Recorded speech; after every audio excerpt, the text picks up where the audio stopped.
Escritos de filosofía política. Mijail Bakunin. Parte 2. Crítica de la sociedad existente. 10. Parte del patriotismo en la lucha del hombre. El patriotismo no fue nunca una virtud popular. Ha sido el patriotismo, con el significado complejo que este término recibe habitualmente, una pasión popular o una virtud popular alguna vez. Basándome en las lecciones de la historia, no dudo en responder a esta pregunta con un resultante no. Y a fin de probar al lector que no me equivoco dando esa respuesta, le pediré permiso para analizar los elementos principales que, combinados de diversos modos, constituyen el patriotismo. Los componentes del patriotismo. Tales elementos son 4. 1. Elemento natural o fisiológico. 2. Elemento económico. 3. El elemento político. 4. El elemento religioso o fanático. El elemento fisiológico es la base principal de todo egoísmo ingenuo, instintivo y bestial. Es una pasión natural, que por ser demasiado natural, esto es, enteramente animal, se encuentra en contradicción flagrante con cualquier tipo de política y, lo que es aún peor, limita en gran medida el desarrollo económico, científico y humano de la sociedad. El patriotismo natural es un hecho puramente bestial, que se encuentra en todo estadio de la vida animal, y se podría decir que incluso hasta cierto punto en el mundo vegetal. Tomado en este sentido, el patriotismo es una guerra de destrucción, la primera expresión humana de la grande e inevitable lucha por la vida que constituye todo el desarrollo y la vida del mundo natural o real. Se trata de una lucha incesante, de un universal devorarse el uno al otro que alimenta a todo individuo y especie con la carne y la sangre de los individuos de otras especies y que, renovándose inevitablemente a cada hora, a cada instante, hace posible que las especies más fuertes, más perfectas e inteligentes vivan, prosperen y se desarrollen a expensas de todas las demás. El hombre, el animal dotado de lenguaje, introduce la primera palabra en esta lucha, y esa palabra es patriotismo. Hambre y sexo, los impulsos básicos del mundo animal. La lucha por la vida en el mundo animal y vegetal no es solo una lucha entre individuos, es una lucha entre especies, grupos y familias, una lucha donde cada uno se ve enfrentado a los otros. En todo ser viviente existe dos instintos, dos grandes intereses dominantes, alimento y reproducción. Desde el punto de vista de la nutrición, todo individuo es el enemigo natural de todos los demás e ignora, en este sentido, todo tipo de vínculo para con la familia, el grupo y la especie. El hambre es un déspota grosero e invencible. Por eso la necesidad de obtener comida que siente el individuo es la primera ley, la condición suprema de la vida. Es el fundamento de toda vida humana y social, como también de la vida de los animales y las plantas. Rebelarse contra ella es aniquilar la vida, condenarse uno mismo a la existencia. Pero junto a esta ley fundamental de la naturaleza viviente existe la ley no menos fundamental de la reproducción. La primera tiende a preservar a los individuos y la segunda a formar familias, grupos, especies. Y los individuos, movidos por una necesidad natural, procuran copular para reproducirse con aquellos individuos que por su organización interna se acercan más a ellos y se les asemejan en mayor medida. Los límites de la solidaridad animal están determinados por la afinidad sexual. Puesto que el instinto de reproducción establece el único vínculo de solidaridad existente entre los individuos del mundo animal, donde cesa esta capacidad para copular, cesa también toda solidaridad animal. Todo cuanto queda fuera de esta posibilidad reproductiva constituye para los individuos una especie distinta, un mundo absolutamente extraño, hostil y condenado a la destrucción. Y todo cuanto está contenido en este mundo de afinidad sexual constituye la vasta patria de la especie, como sucede con la humanidad para los hombres, por ejemplo. Pero esta destrucción o el devorarse recíproco de los individuos vivientes no solo tiene lugar fuera de los límites del mundo circunscrito que llamamos patria de la especie. También la encontramos dentro de este mundo, en formas tan feroces o incluso más feroces que las vigentes fuera de él. Esto es así debido a la resistencia y a las rivalidades que encuentran los individuos y debido también a la lucha promovida por rivalidades sexuales, lucha no menos cruel y feroz que la despertada por el hambre. Además, toda especie animal se subdivide en grupos y familias diferentes que experimentan modificaciones constantes bajo el influjo de las condiciones geográficas y climatológicas de sus respectivos hábitats. La mayor o menor diferencia en las condiciones de vida determina la correspondiente diferencia en la estructura de los individuos que pertenecen a la misma especie. Además, es sabido que todo animal tiende naturalmente a unirse con el individuo más parecido a él, tendencia cuyo resultado espontáneo es el desarrollo de un mayor número de variaciones dentro de la misma especie. Como las diferencias que separan esas variaciones entre sí se basan fundamentalmente en la reproducción y como la reproducción es la única base de toda solidaridad animal, es evidente que la mayor solidaridad de la especie se subdividirá necesariamente en cierto número de esferas de solidaridad con un carácter más limitado, por lo cual la patria más amplia tiende a desintegrarse en una multitud de pequeñas patrias animales, hostiles y destructivas entre sí. El patriotismo es una pasión de solidaridad grupal. He mostrado cómo el patriotismo, en cuanto pasión natural, brota de una ley fisiológica, brota, para ser exactos, de la ley que determina la separación de los vivientes en especies, familias y grupos. La pasión patriótica es manifiestamente una pasión de solidaridad social. Con el fin de encontrar su expresión más clara en el mundo animal es preciso volverse hacia las especies que, como el hombre, poseen una naturaleza predominantemente social. Por ejemplo, las hormigas, abejas, castores y muchas otras que poseen moradas fijas en común, así como especies que vagan en rebaños. Los animales que viven en un refugio colectivo y estable representan en su aspecto natural el patriotismo de los pueblos agrícolas, mientras los animales que vagan en manada representan el patriotismo de los pueblos nómadas. El patriotismo es una vinculación a pautas establecidas de vida.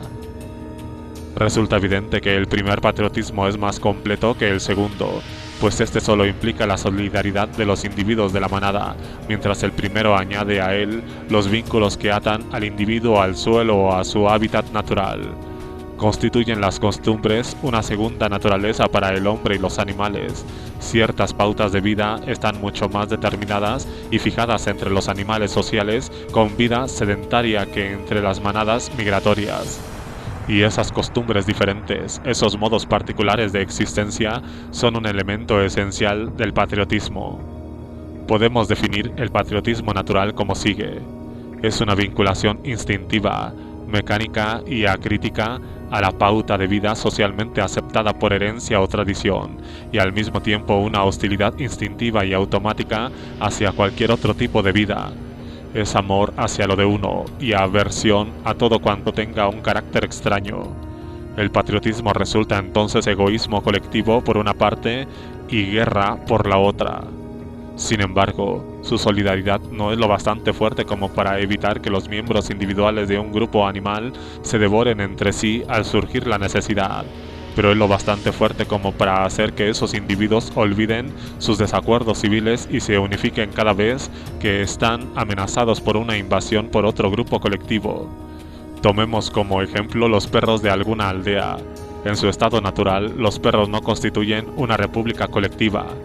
Abandonados a su instinto, viven como lobos, en manadas errantes y solo se establecen bajo la influencia del hombre. Pero cuando se ven vinculados a un lugar, forman en toda aldea una especie de república basada sobre la libertad individual de acuerdo con la fórmula también amada por los economistas burgueses, cada cual a lo suyo, y que el diablo se lleve al último. Hay allí un ilimitado laissez-faire y una competencia ilimitada, una guerra civil sin piedad y sin tregua, donde el más fuerte muerde siempre al más débil, como acontece en las repúblicas burguesas. Pero dejemos que un perro de otra aldea pase por la calle e inmediatamente veréis que todos esos rugientes ciudadanos de la República Canina se arrojan en masa sobre el infeliz extranjero. Pero no es esto una copia exacta, o más bien el original de las copias que se repiten día tras día en la sociedad humana. No es la manifestación plena de ese patriotismo natural que, como ya he dicho y me atrevo a repetir, constituye una pasión puramente bestial. Es indudablemente bestial en su carácter porque los perros son indiscutiblemente bestias y porque el hombre mismo, siendo un animal como el perro y otros animales de la tierra, aunque el único dotado con la facultad psicológica de pensar y hablar, comienza su historia en la bestialidad y acaba conquistando y alcanzando la humanidad en su forma más perfecta tras siglos de desarrollo. Conociendo el origen del hombre, no deberíamos asombrarnos de su bestialidad, que constituye un hecho natural entre los hechos naturales. Ni debe indignarnos, pues lo que se deduce de este hecho es una lucha contra el aún más vigoroso. En efecto, toda vida humana no es sino una lucha incesante contra la bestialidad del hombre en favor de su humanidad. El origen bestial del patriotismo natural. Querría simplemente establecer aquí que el patriotismo, cantado por los poetas, los políticos de todas las escuelas, los gobiernos y todas las clases privilegiadas como la virtud más alta e ideal, no tiene sus raíces en la humanidad del hombre, sino en su bestialidad. De hecho, vemos cómo el patriotismo natural reina indiscutido al comienzo de la historia y en los tiempos actuales dentro de los sectores menos civilizados de la sociedad humana. Naturalmente, el patriotismo es una emoción mucho más compleja dentro de la sociedad humana que dentro de otras sociedades animales. Esto es así porque la vida del hombre, animal dotado con las facultades de pensamiento y lenguaje, comprende un mundo incomparablemente más amplio que el de los animales de otras especies.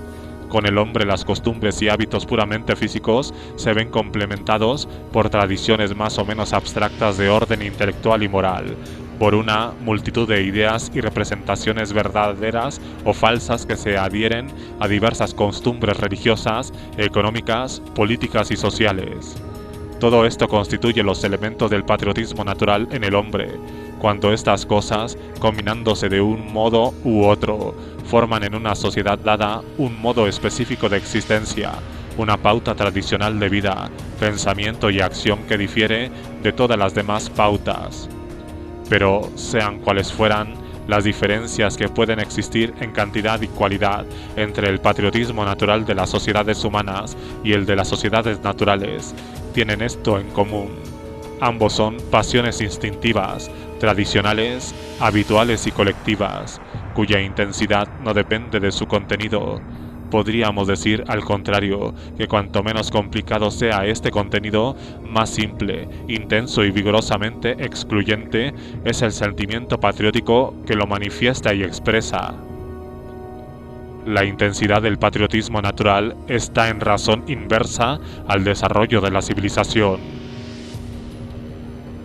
Obviamente, los animales están mucho más vinculados a las costumbres tradicionales de la sociedad a la que pertenecen que el hombre. Entre los animales, este vínculo patriótico es inevitable. Siendo incapaces para librarse de él por sus propios esfuerzos, tienen a menudo que esperar a la influencia del hombre para sacudírselo. Lo mismo acontece con la sociedad humana. Cuanto menos desarrollada sea una civilización y menos compleja sea la base de su vida social, tanto más fuertes serán las manifestaciones de patriotismo natural, es decir, la vinculación instintiva de los individuos a todos los hábitos materiales, intelectuales y morales que constituyen la vida tradicional y habitual de una sociedad específica, así como su odio hacia cualquier cosa extraña o diferente de su propia vida. De aquí se deduce que el patriotismo natural está en proporción inversa al desarrollo de la civilización, es decir, al triunfo de la humanidad en las sociedades humanas. Carácter orgánico del patriotismo en los salvajes.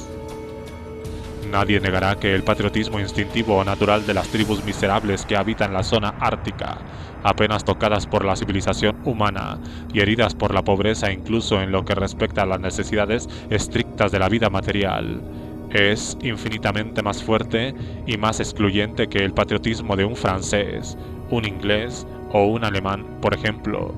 El francés, el alemán y el inglés pueden vivir y aclimatarse en cualquier parte, mientras que el nativo de las regiones polares moriría de nostalgia por su patria si fuera alejado de ella.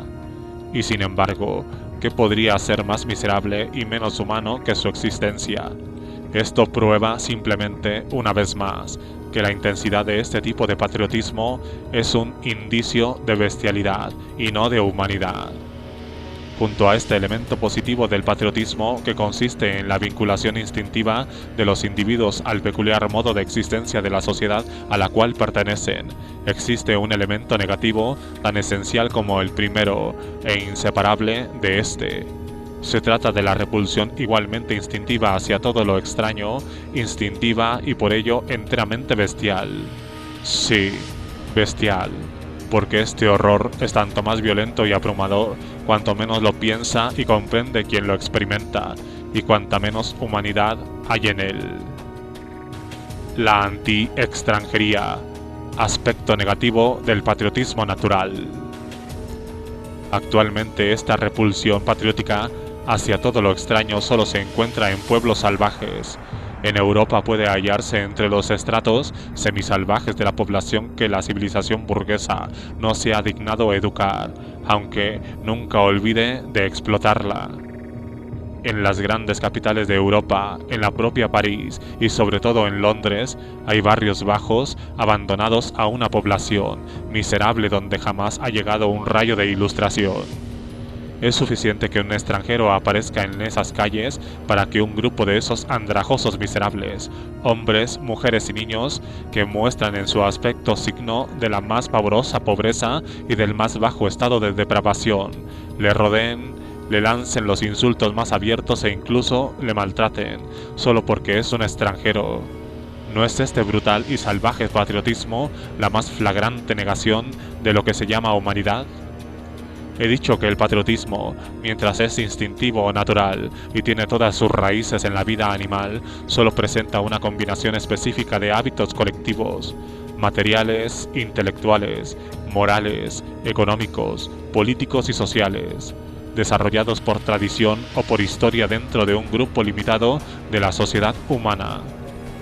Tales hábitos, añadía, pueden ser buenos o malos, porque el contenido objetivo de este sentimiento instintivo no tiene influencia sobre el grado de su intensidad. Aunque tuviésemos que admitir en este sentido la existencia de ciertas diferencias, habríamos de decir que se inclinan más bien hacia los malos hábitos que hacia los buenos, pues debido al origen animal de toda sociedad humana, y por efecto de esa fuerza de inercia que ejerce una acción tan poderosa sobre el mundo intelectual y moral como sobre el material, en toda sociedad que progrese y marche adelante, en vez de degenerar, los malos hábitos tienen prioridad en cuanto al tiempo y han arraigado más profundamente que los hábitos buenos. Esto explica por qué en la suma total de los hábitos colectivos actuales dominantes en los países más avanzados del mundo, 9/10 partes carecen absolutamente de valor. Los hábitos son una parte necesaria de la vida social. Pero no debe imaginarse que se pretende declarar la guerra a la tendencia general de los hombres y la sociedad a ser gobernados mediante hábitos. Como acontece en otras muchas cosas, los hombres obedecen necesariamente a una ley natural, y sería absurdo rebelarse contra las leyes naturales. La acción de un hábito en la vida intelectual y moral del individuo y las sociedades es idéntica a la acción de las fuerzas vegetativas en la vida animal. Ambas son condiciones de la existencia y la realidad. Lo bueno y lo malo, para convertirse en hechos reales, deben reencarnarse en hábitos para el individuo y para la sociedad. Todos los esfuerzos y estudios que los hombres emprenden no tienen otra meta, y las mejores cosas solo pueden echar raíces y convertirse en una segunda naturaleza del hombre por la fuerza del hábito. Sería necio rebelarse contra esta fuerza del hábito, porque es una fuerza necesaria que ni la inteligencia ni la voluntad pueden trastornar. Pero sí, iluminados por la razón de nuestro siglo y por la idea que nos hemos formado de la verdadera justicia, deseamos seriamente elevarnos a la plena dignidad de seres humanos, solo hemos de hacer una cosa: dirigir y entrenar constantemente el poder de nuestra voluntad. Es decir, el hábito de desear cosas desarrolladas dentro de nosotros por circunstancias independientes de nosotros, a la extirpación de los malos hábitos y sustitución por otros buenos. A fin de humanizar completamente a la sociedad, es necesario destruir sin compasión alguna todas las causas, todas las condiciones políticas, económicas y sociales que producen tradiciones malignas en los individuos y sustituirlas por condiciones que engendren dentro de esos mismos individuos la práctica y el hábito del bien. El patriotismo natural, un estadio sobrepasado. Desde el punto de vista de la conciencia moderna, de la humanidad y la justicia que hemos llegado a comprender mejor gracias a los desarrollos pasados de la historia, el patriotismo es un hábito malo, mezquino y dañino, porque constituye la negación de la solidaridad y la igualdad humanas. La cuestión social, que actualmente está planteada de un modo práctico por el mundo proletario de Europa y América, cuya solución es posible solo mediante la abolición de las fronteras estatales, tiende necesariamente a destruir este hábito tradicional en la conciencia de los trabajadores de todos los países. Ya al comienzo del siglo actual, el XIX, este hábito está muy socavado en la conciencia de la alta burguesía financiera, comercial e industrial debido al carácter prodigioso y enteramente internacional del desarrollo de su riqueza y sus intereses económicos. Pero he demostrado primero cómo, mucho antes de esta revolución burguesa, el patriotismo instintivo y natural, que por su misma naturaleza solo puede ser un hábito social muy restringido y de un tipo puramente local, cambió profundamente, distorsionándose y debilitándose al comienzo mismo de la historia por la formación sucesiva de estados políticos. El patriotismo natural tiene necesariamente profundas raíces locales. De hecho, en la medida en que es un sentimiento puramente natural, es decir, un producto de la vida de un grupo social unido por vínculos de verdadera solidaridad, todavía no debilitados por la reflexión o por el efecto de los intereses económicos y políticos, así como de las abstracciones religiosas, el patriotismo básicamente animal solo puede comprender un mundo muy restringido, una tribu, una comuna, una aldea. Al comienzo de la historia, como acontece ahora con los pueblos salvajes, no existía nación, ni lenguaje nacional, ni culto nacional, ni siquiera existía país alguno en el sentido político de la palabra. Toda pequeña localidad, toda aldea tenía su lenguaje particular, su dios, su sacerdote o su brujo. No era sino una familia multiplicada y ampliada que, al hacer la guerra contra todas las demás tribus, negaba por el hecho de su propia existencia a todo el resto de la humanidad. Tal es el patriotismo natural en su crudeza vigorosa y simple.